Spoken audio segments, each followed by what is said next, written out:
इस मूवी का नाम है guardians of the Galaxy volume 3 2023। Film की शुरुआत होती है एक प्लेनेट सैयारे से जिसका नाम नोवियर है, जो अब से गार्डियंस का नया हेडक्वार्टर था। यहाँ पर हमें गार्डियंस की सारी की टीम दिखाई जाती है। इनमें से रॉकेट रकून एक कमरे में जाता है, तभी दूसरे प्लेनेट से एडम वॉरलॉक वहाँ पर आ जाता है, जो सीधा रॉकेट के कमरे में घुस जाता है क्योंकि वो उसे ही पकड़ने आया था। जैसे ही रॉकेट उसके सामने आया, वो उस पर हमला कर देता है। इस हमले को देखते ही सारे गार्डियंस एकदम अलर्ट हो जाते हैं, जिसके बाद रॉकेट को बचाने के लिए वहाँ पर नेब्यूला आती है। पहले ही वो काफी ताकतवर थी, अब अपने जिस्म में एक हाईटेक मशीन लगाकर, यानी काफी एडवांस मशीन, एडम वार्लॉक पर हमला कर देती है। लेकिन एडम वार्लॉक जो बहुत ही ताकतवर था, बड़े ही आसानी से उसके हमले को रोक देता है। दूर फेंककर वो उसे ढेर कर देता है। अब इसके बाद एक एक करके सारे गार्डियंस उस पर हमला करते हैं, लेकिन वो किसी के भी काबू आ ही नहीं रहा था। हालांकि ये उसे उठाकर फेंकते हैं, बहुत पीटते हैं, पर कोई भी उसके आगे टिक नहीं पाता। अब ये सारी सूरत हाल देखकर जब रॉकेट अपनी गन उठाता है और उसकी तरफ बढ़ने लगता है, उससे पहले एडम वार्लॉक उस पर भारी हमला करता है। इतना खतरनाक हमला कि एक ही झटके में रॉकेट काफी जख्मी हो जाता है। ढेर होकर वो भी एक जगह पर गिर गया। इस सब के बावजूद भी नेब्यूला हार नहीं मानती। वो दोबारा उठी,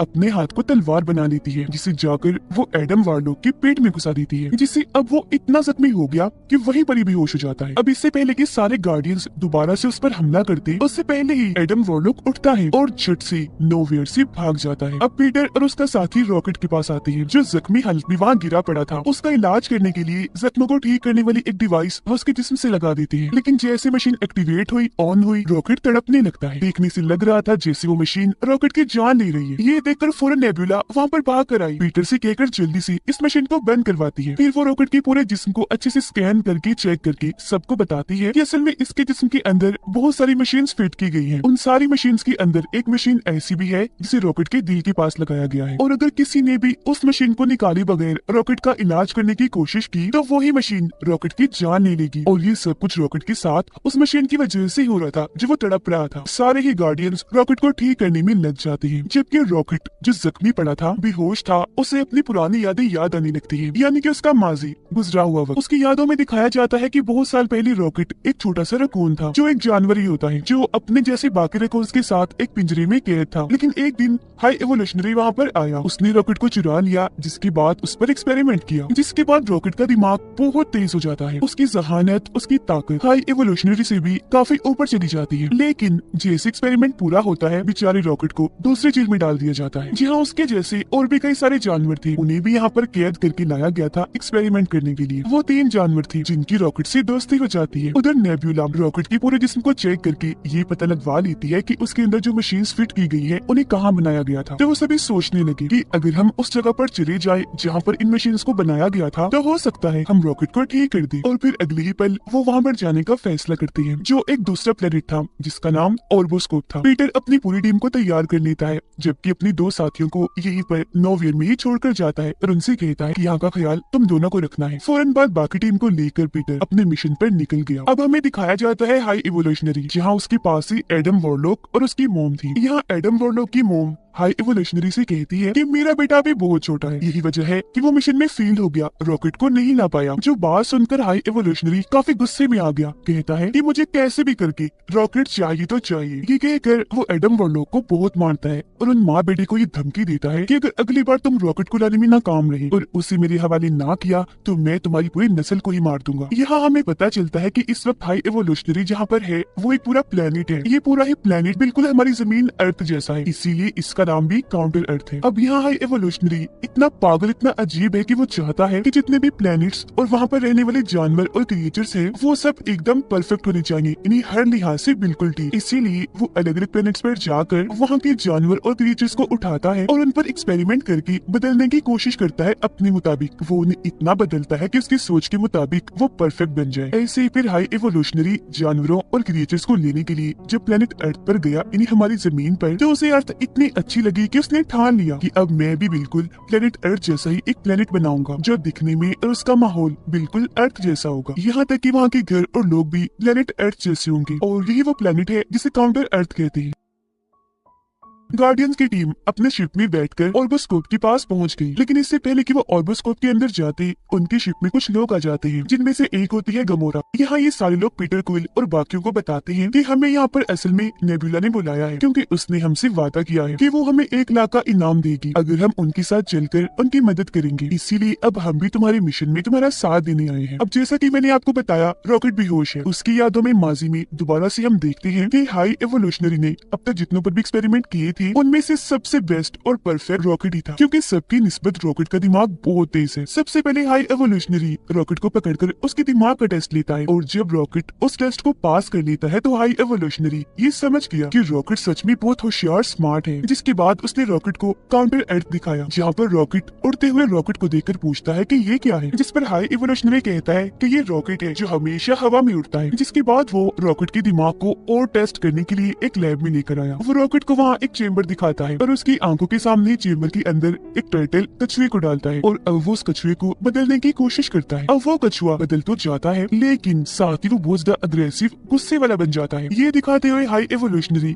रॉकेट को कहता है कि मैं इनको बदल तो पा रहा हूँ, वो भी बिल्कुल परफेक्ट, लेकिन मुझे एक बात की समझ नहीं आ रही कि बदलने के बाद ये इतने गुस्से वाली अग्रेसिव क्यों हो जाते हैं, जबकि मैं तो इनको बिल्कुल शांत बनाना चाहता हूँ। ये सुनकर रॉकेट उस चेम्बर मशीन को देखते हुए हाई एवोल्यूशनरी को बताता है कि इस मशीन में एक गड़बड़ है, एक खराबी है। जब चेम्बर मशीन में डालकर उन सबको बदला चाहता है तो उनके बदलने के साथ साथ उनके दिमाग का एक केमिकल भी बदल जाता है, और वही वजह है इन सबके अग्रेसिव गुस्सैल होने का। तो अगर आप उस केमिकल को ही बदलने से रोक लेंगे तो ये सब बिल्कुल शांत हो जाएंगे जैसे आप चाहते हैं। रॉकेट की बात सुनकर हाई एवोल्यूशनरी बिल्कुल ऐसे ही करता है, और हैरत, ऐसा करने पर उसको पॉजिटिव रिजल्ट ही मिलता है। मतलब जैसा उन्होंने सोचा था वैसा ही होता है। हाई एवोल्यूशनरी ये देखकर काफी चौंक भी गया और खुश भी हो गया कि अब मैं अपने एक्सपेरिमेंट में कामयाब हो गया हूँ। हाई एवोल्यूशनरी इतना खुश था कि वो अपने साथियों को कहता है कि मुझे अपने इस प्रोजेक्ट रॉकेट का दिमाग चाहिए, ये बहुत ही स्मार्ट है, बहुत ही ज़हीन है। सच में उसके पास ऐसा दिमाग है जो मेरे पास भी नहीं। साथ ही हाई एवोल्यूशनरी को इस बात से भी गुस्सा था कि ये रॉकेट रकून मेरा ही सब्जेक्ट है, अपने एक्सपेरिमेंट के जरिए इसको मैंने ही ऐसा बनाया है, तो फिर ये मुझसे ज़हीन, मुझसे आगे कैसे हो सकता है। हालांकि इतना छोटा सा क्रिएचर है, लेकिन फिर भी वो अपने साथियों को कहता है कि कल सुबह होते ही तुम इसको मार देना, इसका दिमाग निकाल कर मुझे दे देना, मैं इसके दिमाग पर एक्सपेरिमेंट करूंगा और ये पता लगवाऊंगा कि आखिर वो इतना क्रिएटिव कैसे सोच सकता है, और फिर उसकी मदद से मैं एक नई दुनिया बनाऊंगा जहाँ सिर्फ मैं उन्हीं क्रिएटर्स को रखूंगा जो हर लिहाज से पूरी तरह परफेक्ट होंगे,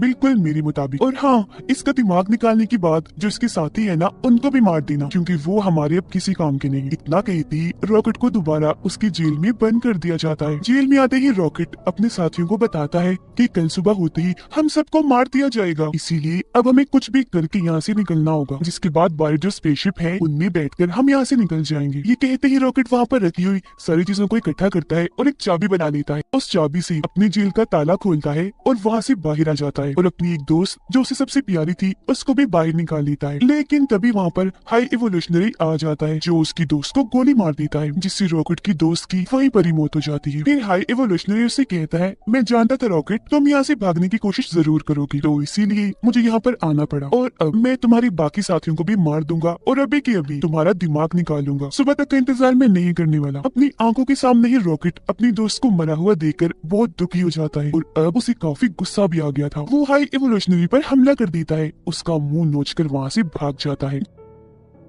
जैसे तैसे वहाँ से बाहर आकर स्पेसशिप में बैठा और उसे लेकर वहाँ से निकल गया। यानी इस तरह से वो हाई एवोल्यूशनरी की कैद से आजाद हुआ था। उधर गार्डियंस की पूरी टीम गमोरा के साथ मिलकर उस प्लेनेट ऑर्बोस्कोप में आ जाती है। फिर ये वहाँ पहुंचकर मेन एरिया में आ गए। इस जगह पर रॉकेट की सारी जानकारी थी। रॉकेट की फाइल को वहाँ से लेकर बाहर निकल आते हैं। फिर अपनी शिप में आने के बाद गार्डियंस की टीम रॉकेट की फाइल को खोलती है। उस फाइल के जरिए इन सबको पता चल जाता है कि अब तक रॉकेट के साथ क्या क्या हुआ। जिसके बाद रॉकेट की यादें, उसकी माजी की जो कहानी हमने देखी, वो सभी गार्डियंस की टीम भी देख लेती है। सभी गार्डियंस जान जाते हैं कि हाई एवोल्यूशनरी ने रॉकेट के साथ बहुत बहुत गलत किया है। वीडियो को देखकर नेबुला को रॉकेट पर बहुत तरस आने लगा। वो कहती है कि इतनी ज्यादती तो कभी भी किसी के साथ भी नहीं हुई। फिर सबको पता चला कि रॉकेट के दिल के पास जो मशीन है जो उसका इलाज उन्हें नहीं दे रही, उस मशीन को एक कोड डालकर निकाला जा सकता है, लेकिन वो कोड क्या है गार्डियंस को पता नहीं चल पाता। ऐसा इसलिए क्योंकि हाई एवोल्यूशनरी के लोग रॉकेट की फाइल से उस कोड को मिटा चुके थे, लेकिन गार्डियंस फाइल मोबाइल के जरिए ये पता लगवा लेते हैं कि उस कोड को मिटाया किसने है और अब उस कोड की जानकारी है किसके पास। तो अब ये फैसला करते हैं कि हम मिलकर उस आदमी के पास जाएंगे और उसे कोड छीनकर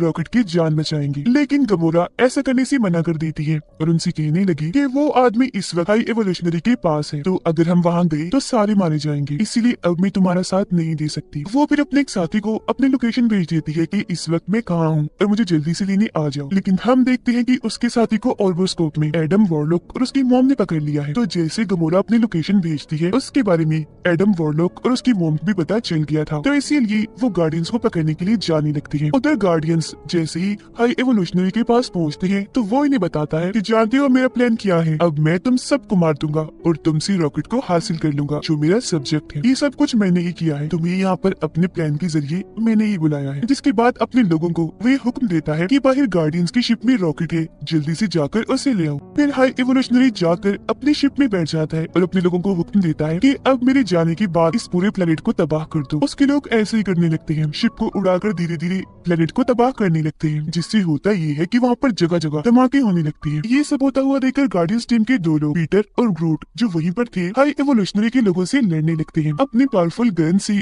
वो उन सभी को शूट करने लगते हैं और उन सब में से उस आदमी को उठा लेती है जिसके पास उस मशीन का कोड है जिसके जरिए वो रॉकेट को बचा सकती है। अब पीटर के बाकी साथी देखते हैं कि ये पूरा प्लेनेट तबाह हो रहा है जबकि हाई एवोल्यूशनरी अपने शिप को यहाँ से निकलवा रहा है। अब गार्डियंस टीम के उन तीनों मेंबर्स को ये लगता है कि पीटर और ग्रूट अभी भी स्पेसशिप में है, तो उन्हें बचाने के लिए वो स्पेसशिप में चले जाते हैं। लेकिन असल में पहले ही पीटर और ग्रूट उस आदमी को लेकर स्पेसशिप से कूद चुके थे। पीटर और ग्रूट सीधा रॉकेट के पास जाते हैं अपने स्पेसशिप में। वो रॉकेट में उस कोड को डाल देते हैं जिससे वो मशीन जो उसके दिल के पास लगी हुई थी वो बंद हो जाती है। पीटर उसके जख्मों का भी इलाज करता है जिससे रॉकेट बिल्कुल ठीक हो जाता है। अब नेब्यूला पीटर से राब्ता करती है और पूछती है कि तुम कहाँ पर हो, तुम्हें बचाने के लिए हम स्पेसशिप में आए थे। पीटर उससे कहता है कि मैं और ग्रूट तो कब से वहाँ से निकल चुके हैं, हम अपने स्पेसशिप में है, रॉकेट भी हमारे साथ है जो अब बिल्कुल ठीक है। ये सुनकर बाकी टीम मेंबर्स जल्दी से उस स्पेसशिप से बाहर निकलने की कोशिश करती है, लेकिन पहले वहाँ पर हाई एवोल्यूशनरी आकर उन्हें वहाँ कैद कर देता है। गार्डियंस की वो तीनों मेंबर्स कैद होकर देखते हैं कि यहाँ पर बहुत सारे छोटे छोटे क्रिएचर्स और जानवर हैं जिन्हें हाई एवोल्यूशनरी ने यहाँ पर कैद किया हुआ है क्योंकि वो इन पर एक्सपेरिमेंट करने वाला है। ये देखकर वो सब फैसला करते हैं कि अब हम अकेले ही यहाँ से नहीं जाएंगे बल्कि अब हम इन सबको भी आजाद करके अपने साथ ले जाएंगे।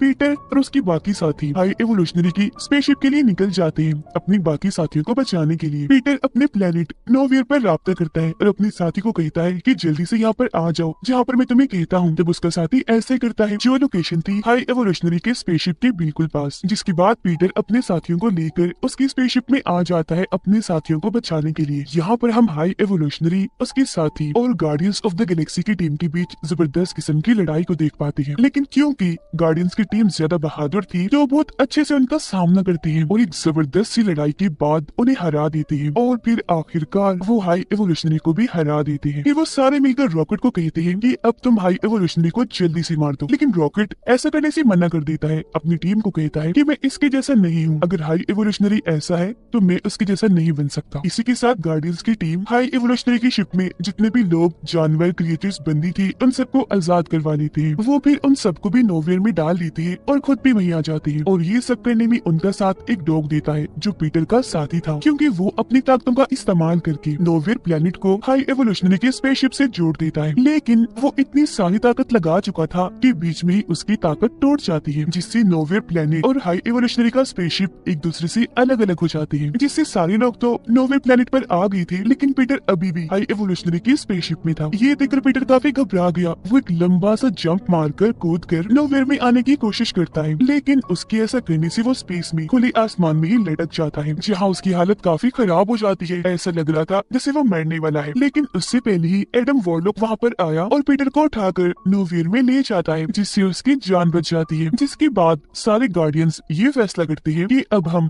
इन सभी जानवर, क्रिएचर्स और इंसानों को लेकर एक नई दुनिया बनाएंगे, जहाँ वो उन सबको एक अच्छी जिंदगी देंगे और उन सबको वो बनने देंगे जो उनकी ख्वाहिश है। अब पीटर रॉकेट को guardians of the Galaxy team का लीडर बनाकर अपने साथियों को कहता है कि मैं बचपन से ही स्पेस में हूँ, इन्हीं दूसरे प्लेनेट पर, इतने अरसे से अपनी फैमिली से दूर, लेकिन अभी भी जमीन पर मेरे नाना जी जिंदा होंगे, मुझे उनसे मिलने जाना है। तो कुछ टाइम के लिए मैं अपने काम से ब्रेक ले रहा हूँ। जिसके बाद गमोरा और पीटर की एक और साथी अपने अपने सफर पर निकल जाती है, क्योंकि उन दोनों को भी वो करने की ख्वाहिश थी जो वो खुद करना चाहती है। अब उनके बाद जितने भी लोग बचते हैं उन सबको एक करके रॉकेट एक टीम बनाता है, जिनकी अब इस नई टीम के अंदर एडम वॉरलॉक भी होता है, क्योंकि वो सुधर गया था। पीटर जमीन पर आ गया था, जहाँ आकर वो अपने नाना जी से मिलता है। वो भी उसे देखकर बहुत खुश हो जाते हैं। नोवेयर में गार्डियंस ऑफ द गैलेक्सी का एक मेंबर डांस कर रहा होता है। उसे देखकर वहाँ पर जो बच्चे थे वो भी डांस करने लगते हैं, और उनको देखकर गार्डियंस ऑफ द गैलेक्सी की बाकी टीम भी नाचने लगती है, क्योंकि उन्हें अपनी ये जिंदगी बहुत पसंद आ रही थी। अब वो बहुत खुश थे। और इसी के साथ ये शानदार मूवी इधर ही खत्म हो जाती है।